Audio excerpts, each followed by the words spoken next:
Si Kulot, leader. Feeling matalino, pero hindi masyadong marunong magbasa.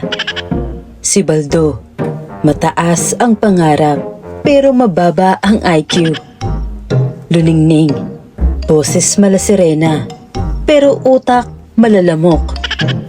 Pako, malakas, pero literal na may pako sa ulo. B-boy, mahilig magsulat ng plano na wala namang kwenta. Sip-sip, literal na sip-sip sa dugo, pero laging nahihilo pag nakakakita ng dugo. Daga, pinakamatalino sa kanila, pero wala naman daw siyang boses kasi shy type daw siya. Nagpaplano sila o nagpapanggap na nagpaplano?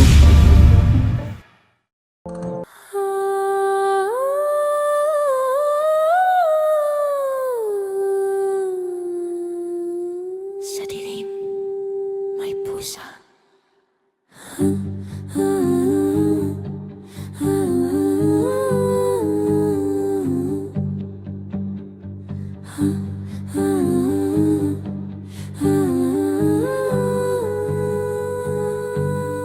Sa bawat plano ng aswang, lagi silang biko. Uto-utot, laging talo, di nila alam kung paano. Tahimik lang si Memeng pero lagi nang nauna. Isang talon, isang tingin, talo agad sila.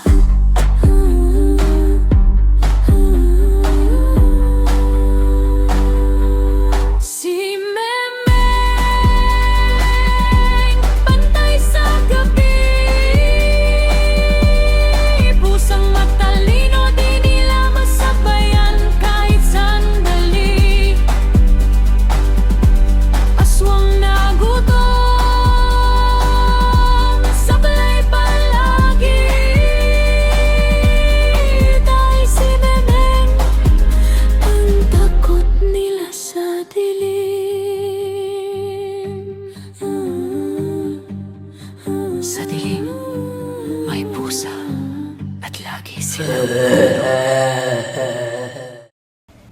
Tahimik ang baryo ni na Darwin at Jessa. Mas tahimik pa kaysa sa kulungan ng magnanakaw na nakalimutan ng kunin ng pulis. Ang buwan ay kabilugan. Malamig ang simoy ng hangin. At sa bubong ng kanilang bahay ay nakadapa si Memeng. Ang pusang hindi mo alam kung masama ba, mabait, o basta may sariling misyon sa buhay. Meow! Kabilugan na naman. Siguradong may uto-utong aswang na naman na darating. Meow!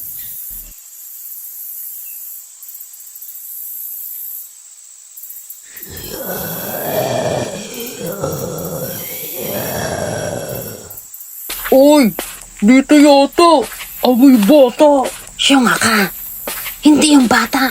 Hangin yan! Ay! Sorry! Alam mo namang mahina ako sa physics eh. Meow! Ayan na!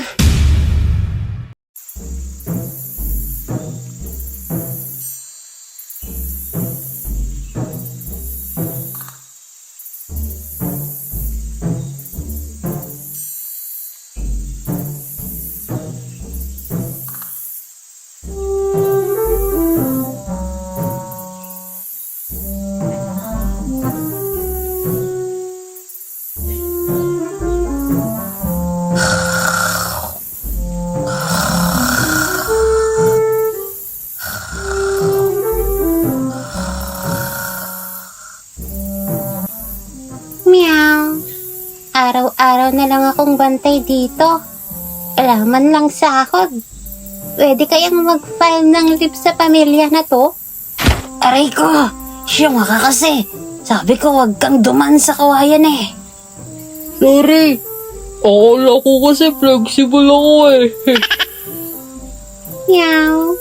Sino na naman ang mga to? Sa bakuran, may dalawang aswang. si Kulot at si Baldo. Parehong mukhang gutom na gutom at walang kaalam-alam sa buhay. Oy, Balda. Sigurado ka bang dito yung batang masarap? Oo, sabi ng kalating na nakasalubong ko. Yung maliit na insekto na mukhang bad trip palagi. Kalabiting. Kalating. Kalating, yung maliit na parang madalas mong kasama. Ay, gago ka. Koto yon. Ayun! Puto pala! Kalating kasi ang tawag ko eh. Meow. Hoy, mga kamote. Hoy! Andun pala yung pusang matapang. Huwag kang sisiga, baka magising mo yung bata. Ikaw nga yung maingay. Meow. O ano? Gusto niyong magpakain ng kahihiyan? Hindi ka namin katatakutan, pusa. Nag-training kaya kami. Anong training? Yung ginawa natin kanina. Yung pagtakbo sa palayan. Siya nga. Tinakbo kita kasi may ahas sa likod mo. Ay, ganun po. Eh, basta. Hindi ka namin iiwasan. Lumaban ka kung kaya mo. Ayan na. Ayan na ang pinakamapanganib na stance niya. Kulot, feeling ko may mali. Bakit parang hindi siya natatakot? Eh kasi, pusa siya. Oh!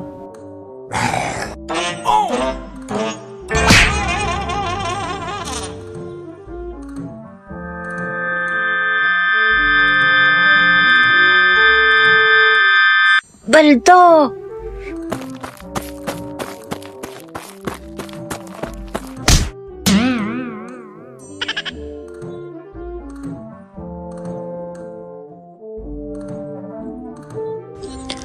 Mahal, may nahulog yata mong kalabaw sa bubungan.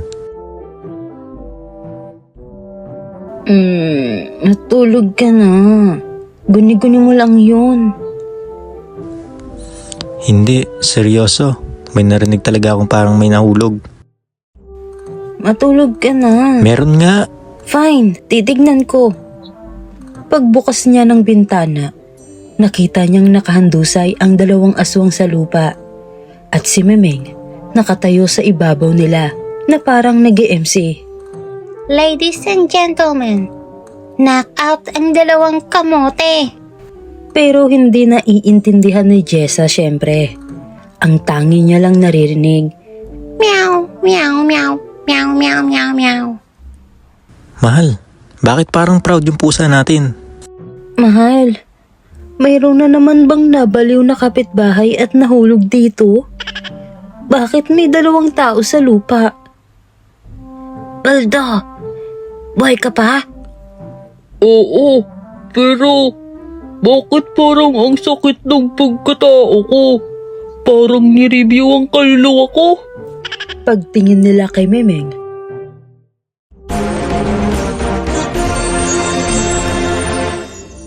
Mga pasneya, umuwi na kayo. Hindi pa tapos to. Babalik kami.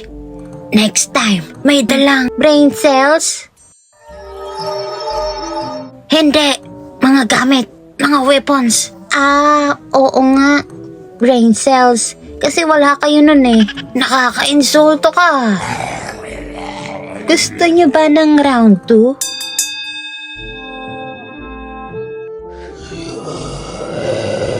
Nagulat ang dalawa at tumakbo palayo. Pagpasok ni Memeng, nakatayo sina Darwin at Jessa. Meow. Safe na kayo. Isa na namang madugong gabi ng pagmamatyag. Tignan mo, mahal. Ano ba ang gusto niyang sabihin? Hindi ko alam, mahal. Baka gutom. Pakainin mo nga. Pwede bang respeto? Sa labas, tumatakbo si Baldo at Kulot pabalik sa gubat. Baldo, bakit ganun? Bakit ganun ang pusang yun? Oo nga eh. Akala ko pusa lang. Pero parang hari siya ng impyerno. Balik tayo bukas. Oo, syempre. Hindi tayo titigil hanggat hindi natin nakakain yung bata. Tama. Pero next time, magdala tayo ng strategy. Anong strategy? Hindi ko alam. Hindi ako nag-aral nun eh. Naglakad sila pa uwi. Hindi nila alam. Si Memeng pala ay nakaupo sa sanga ng puno. Nakikinig. Ay sus, next time daw. Sige, subukan nyo. May mga plano din ako. At ngumiti siya. Pero hindi cute na ngiti. Ngiting malademonyo. Sa gitna ng masukal na gubat, may isang kubo. Dito nagtipon-tipon ang mga aswang. Hindi basta aswang, kundi ang kapisanan ng mga pinakauto-uto. May 7 silang miyembro.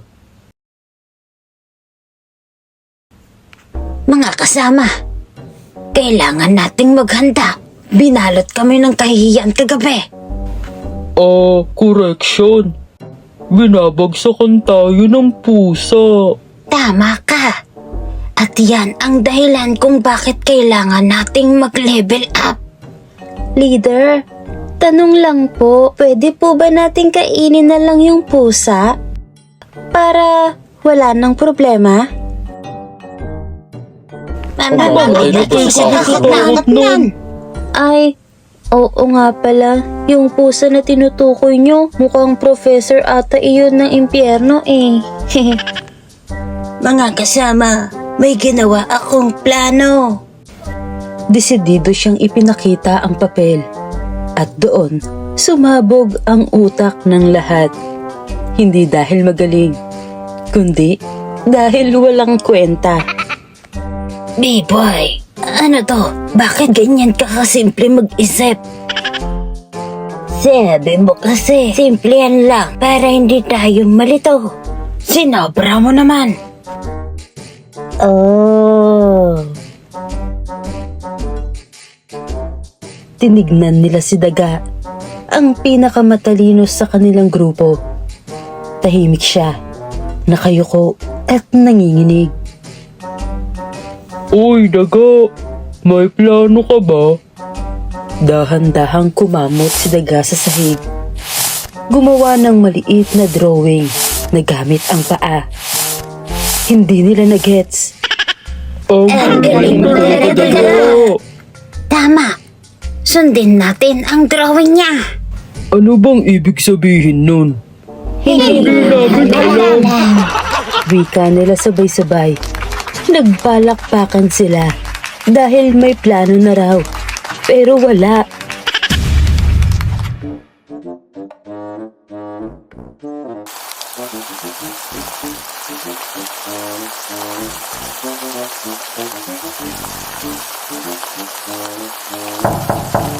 Mahal, may kumakatok.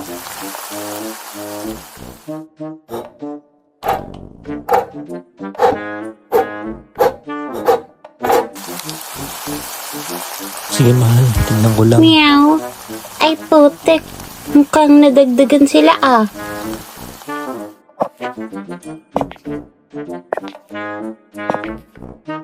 Ako na. Bossing, ang syunga mo naman. Ang ingay mo. Ayun nga ang purpose ng katok eh. Ako na nga. Delivery po. Delivery po ng dugo. Ano ka siya nga? Sino magde-deliver ng tugo? Baka mag-work.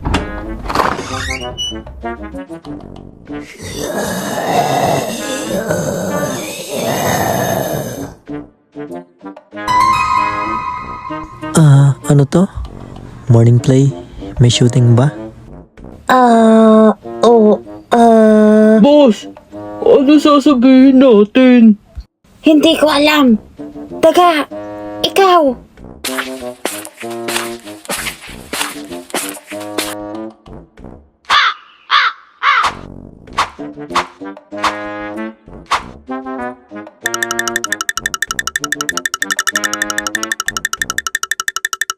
Lo, ano yun? Magtatanghali na po. Ano pong kailangan nyo?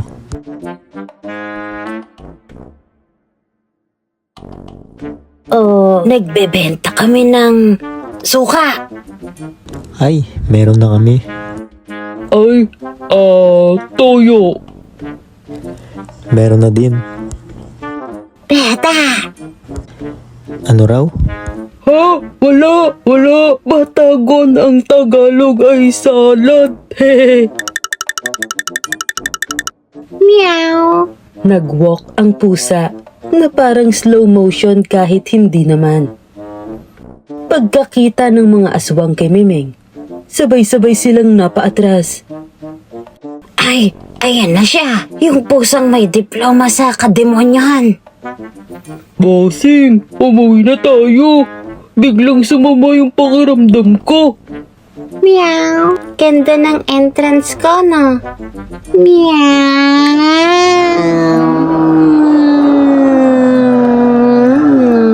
Hala, ang init ng tingin niya. Nagasampay yata ang kaluluwa ko. Bossing, ayoko na. Tara na. Bossing, anong gagawin natin? Hindi ko alam. Daga, ikaw ang strategist. Wow!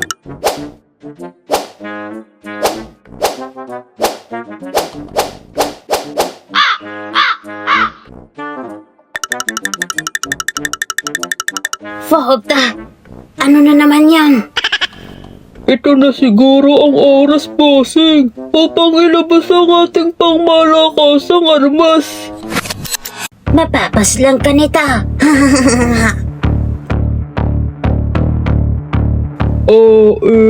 Maglalaba ako mamaya. Mabisang armas ng nanay ko to.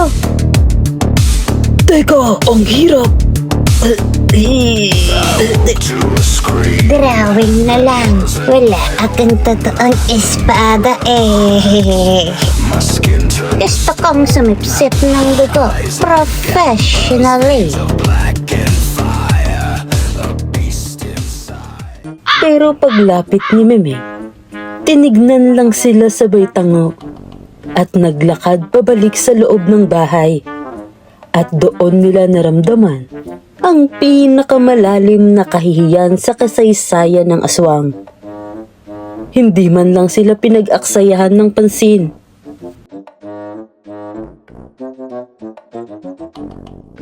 Meow. Huwag kang matakot. Dadami ang susuporta sa atin. Ang hindi alam ni Darwin, Jessa, at lalo na ng mga aswang na si Memeng pala ay may malaking misyon. Protektahan ang mga amo niya mula sa mas malalakas pang nilalang. At ang mga aswang, practice lang. Sa gubat, nagtipon-tipon muli ang grupo. Pagod, pawis, at hiyang-hiya. Mga kasama, hindi tayo pwedeng tumigil. Ayoko na. Hindi ko na kayang harapin yung pusang yun. Kahit nakapikit siya, feeling ko nakatingin pa rin siya sa kaluluwa ko. Bakit ako? Parang mas nalaglag ang buhok ko ng 30%. Mga kasama, kailangan nating tanggapin ang katotohanan. Masyado siyang mapagmataas.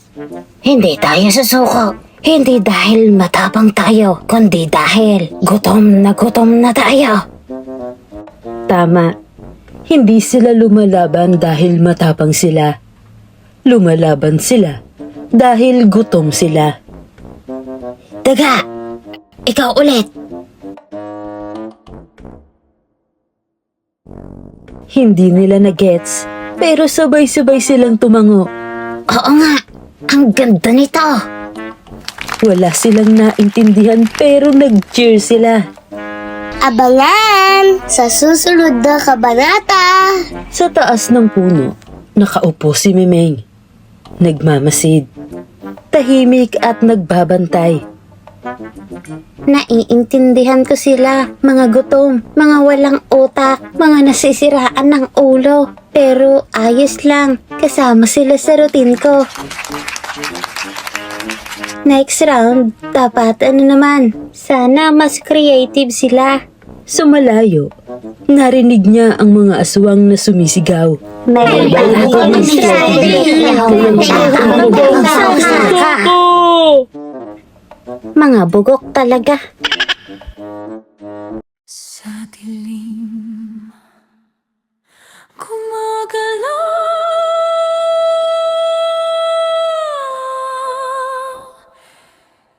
ang puso.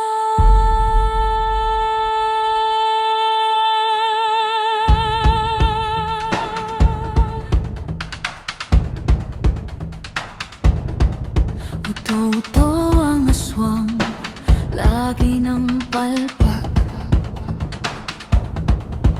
Bawat plano nila si Neneng sumasalag.